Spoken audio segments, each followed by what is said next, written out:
প্রিয় শিক্ষার্থীবৃন্দ, চলচ্চিত্র অধ্যায় থেকে কুমিল্লা বোর্ড 2025-এ যে প্রশ্নটা আসছে সেটা মূলত একটা স্ট্যান্ডার্ড প্রশ্ন।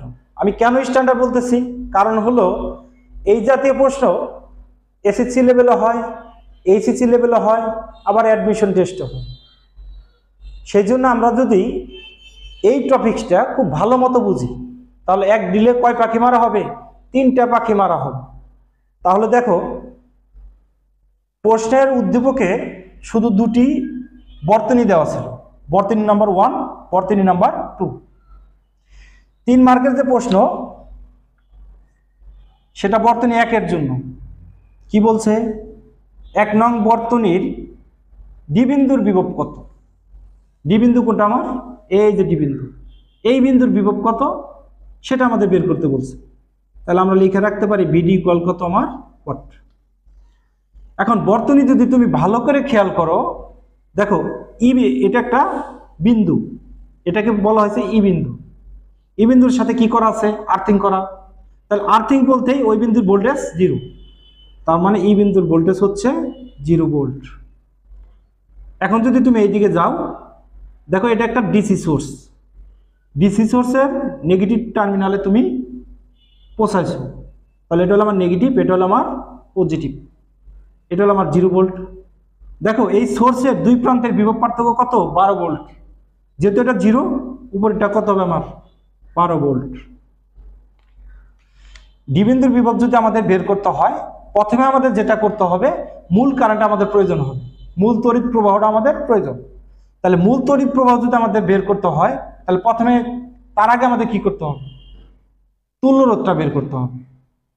তাহলে এই রোধটাকে আমি ধরলাম R1, এটাকে ধরলাম আমি R2, এটাকে ধরলাম আমি R3, এটাকে ধরলাম R4। R1, R2, R3, R4 কিভাবে আছে? শ্রেণী সমবায় আছে।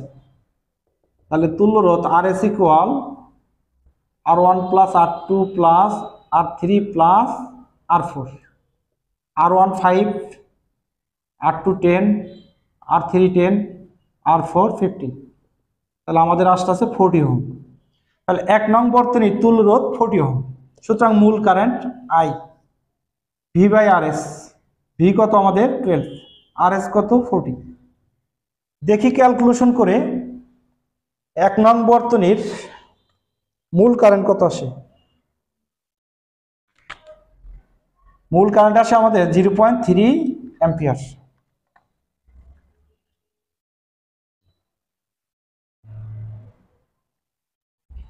এবার আমরা 15 ওহম রোধের 2 প্রান্তের বিভব পার্থক্যটা বের করব।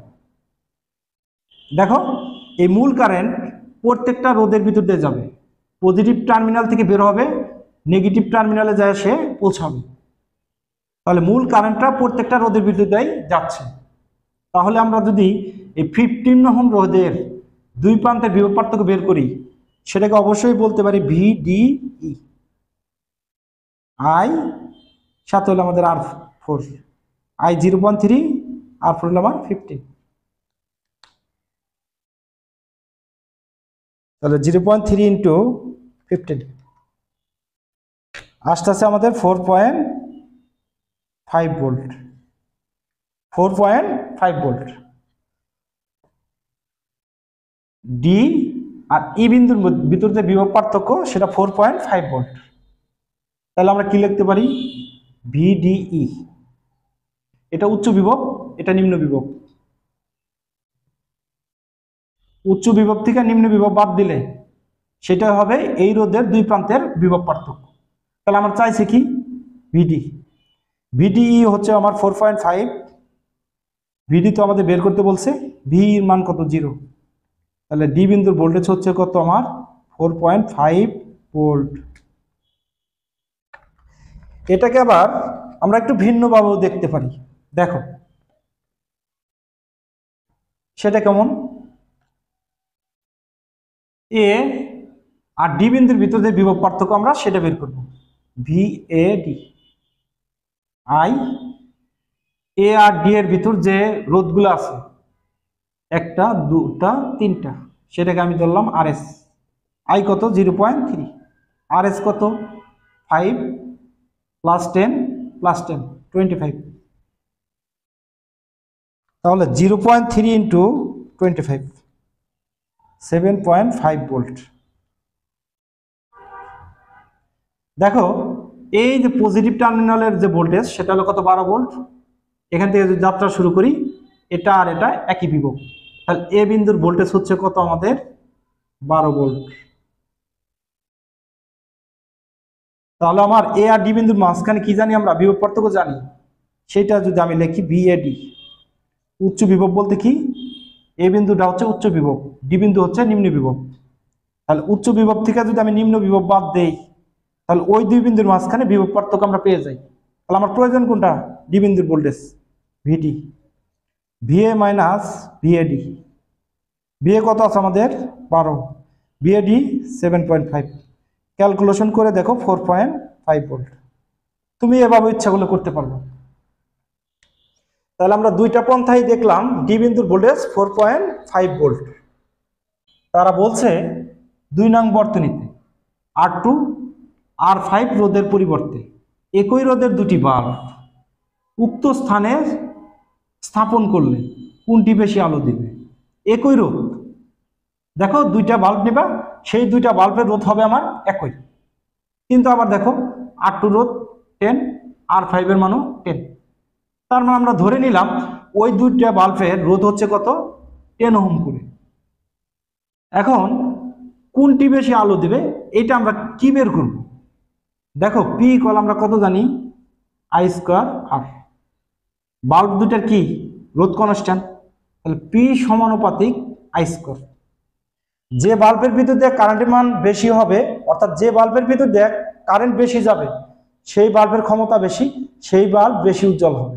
যে বাল্বের ভিতর দিয়ে কারেন্টের মান কম, অর্থাৎ কারেন্ট কম যাবে, সেই বাল্বের ক্ষমতা কম হবে, তার উজ্জ্বলতা কম হবে। তাহলে আমাদের মূলত বের করতে হবে কি, বাল্বের ভিতর দিয়ে কি পরিমাণ কারেন্ট যায় আমাদের সেটা বের করতে হবে। তাহলে আমরা ধরে নিলাম এখানে যে বাল্ব সেটআপ দিছি তার রোধ 10, এখানে যে বাল্ব সেটআপ দিছি তার রোধ 10। তাহলে আমাদের কি বের করতে হবে, কারেন্টের মান বের করতে হবে। আর এই কারেন্টের মান বের করতে হলে আমাদের অবশ্যই তুল্য রোধটা প্রয়োজন। তাহলে দেখো এটা পজিটিভ টার্মিনাল, এটা নেগেটিভ, তাহলে কারেন্ট পজিটিভ থেকে বের হবে। রোধের যে প্রান্তে দিয়ে কারেন্ট প্রবেশ করে সেই প্রান্ত পজিটিভ, যে প্রান্ত দিয়ে বেরিয়ে যায় সেটা নেগেটিভ। এটাও পজিটিভ নেগেটিভ, এটা positive negative, positive negative, positive negative. কারণ এই তিনটা রোধের এই প্রান্ততে কারেন্ট প্রবেশ করবে সেখানে পজিটিভ, এই প্রান্ততে বেরিয়ে যাবে সেখানে এই প্রান্তটা নেগেটিভ। এখন আসো এই তিনটা পরস্পরের সাথে কিভাবে আছে, সমান্তরাল। একটা কথা বলে দেই, উপরে আর নিচে থাকলে সমান্তরাল না। দেখো পজিটিভ পজিটিভ পজিটিভ একই বিন্দু, নেগেটিভ নেগেটিভ নেগেটিভ একই বিন্দুতে আছে, তার মানে এই তিনটা রোধ পরস্পরের সাথে কিভাবে আছে, সমান্তরালে আছে। তাহলে আমরা লিখতে পারি 1/R3, 1/R3 plus 1/R4 plus 1/R5। R3 10, R4 20, R5 10, 20, 2 plus 1 plus 2। সুতরাং RP ইকুয়াল 4 ওহম। এই RPর সাথে R1 আর R2 কিভাবে আছে, শ্রেণীতে আছে। তাহলে আমরা কি লিখতে পারি, দেখো RS equal R1 plus R2 plus RP। R1 এর মান 10, R2 এর মান 10, RP এর মান 4।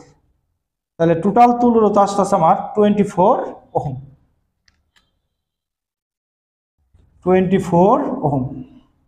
তাহলে এখন আমরা কি বের করব, মূল কারেন্ট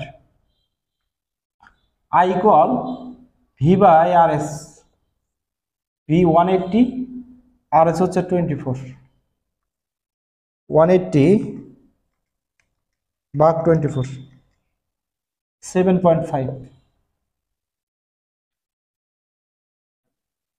তাহলে দেখো যে এই বাল্বের ভিতর দিয়ে, অর্থাৎ R1 এর ভিতর দিয়ে মূল কারেন্ট যাবে, R2 এর ভিতর দিয়ে মূল কারেন্ট যাবে। তাহলে R2 এর ভিতর দিয়ে যদি মূল কারেন্ট যায় সেই কারেন্টের মান 7.5 অ্যাম্পিয়ার, সেটাকে আমি ধরলাম I2 7.5 অ্যাম্পিয়ার।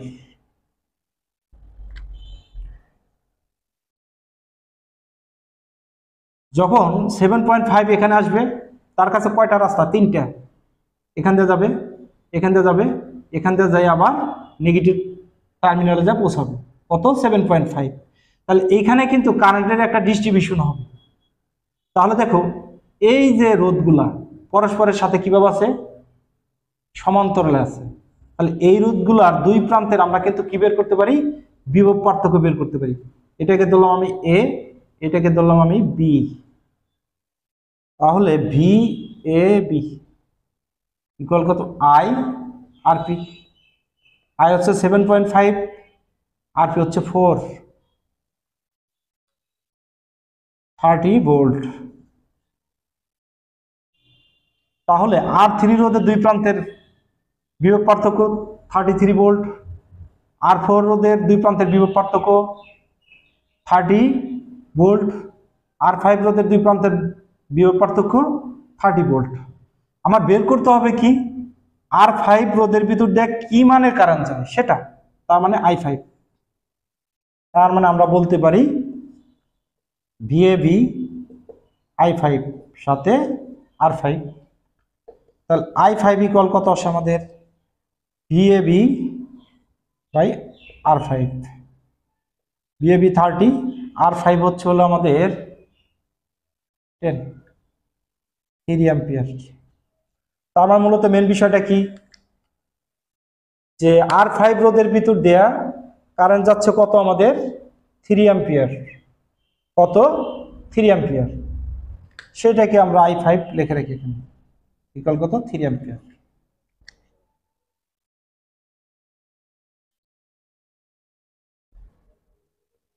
তাহলে এখন আমরা যে কাজটা করতে পারি, P2 সমানুপাতিক I2 স্কোয়ার, P5 সমানুপাতিক I5 স্কোয়ার। এটাকে এটা দ্বারা ভাগ দিলাম, P2 by P5, I2 square by I5 square. I2 হলো আমার 7.5, I5 হলো 3। তাহলে 7.5 স্কোয়ার ভাগ হলো 9, 6.25। এর মানটা কি 1 এর চেয়ে বড়? তাহলে দেখো P2 বাই P5 ইকুয়ালস 6.25, যেটা 1 এর চেয়ে বড়।